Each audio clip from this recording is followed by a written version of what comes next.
हमारे कुलपति महोदय, हमारे मुख्य अतिथि, विशेष अतिथि, इस विश्वविद्यालय के डायरेक्टर एक्सटेंशन एजुकेशन, विभिन्न कॉलेजों के डीन्स, रजिस्ट्रार, सभी का मैं इस अवसर पर स्वागत करते हुए आपका धन्यवाद देता हूं कि आप लोगों ने इस अवसर पर न ही इस किसान मेले की शोभा बढ़ाई बल्कि विश्वविद्यालय की भी शोभा बढ़ाई। हमारे कुलपति महोदय, जो कि इस देश के सबसे longest serving vice chancellor agriculture university में हम कह सकते हैं, और सबसे अनुभवी वाइस चांसलर इस देश के हम कह सकते हैं, जिनका कि विश्वविद्यालय के अनेकों प्रोग्रामों को चलाने में विशेष योगदान रहा है, आज उन्होंने अपने व्यस्तम समय में से इस मेले के लिए समय निकाला, और न केवल समय निकाला बल्कि मेले को कैसे सफल बनाया जाए, मेले को कैसे सार्थक बनाया जाए, इसके लिए भी सदैव उन्होंने मार्गदर्शन किया। इसके लिए हम सभी हृदय से आपके आभारी हैं और आशा करते हैं कि आगे आने वाले समय में आप जिस भी कैपेसिटी में रहेंगे, इस विश्वविद्यालय को आपका मार्गदर्शन इसी तरह अभिभावक के रूप में सदा सदा मिलता रहेगा।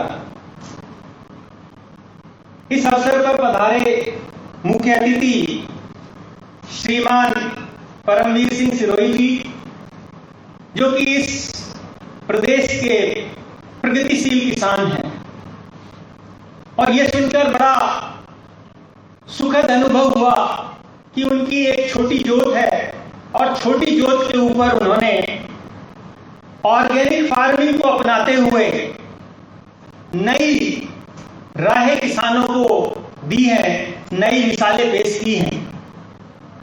अभी तक हम लोगों के मन में जब भी ऑर्गेनिक फार्मिंग आती है तो यही आता है कि ऑर्गेनिक फार्मिंग का मतलब लीस्ट प्रोडक्टिविटी या प्रोडक्शन का कम होना, लेकिन ये सुनकर बड़ा सुखद अनुभव हो रहा है कि अब हम ऑर्गेनिक फार्मिंग को भी करते हुए न केवल सेफ फूड, जिसकी हर वक्ता ने वकालत की और खासकर हमारे कुलपति महोदय जी ने पूरा एक खाका रखा, तो ऑर्गेनिक प्रोड्यूस पैदा करके हम अपनी प्रोडक्टिविटी को भी सस्टेन कर सकते हैं और अपनी आय को भी बढ़ा सकते हैं।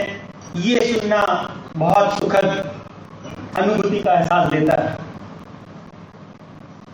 हमारे बीच पर पधारे विशिष्ट अतिथि श्रीमान राजपाल सिंह जी, जो कि एक प्रोग्रेसिव किसान भी हैं और जो उत्तराखंड किसान आयोग है उसके उपाध्यक्ष भी हैं, और सबसे बढ़कर वो इस विश्वविद्यालय के ऑल टाइम फ्रेंड्स हैं।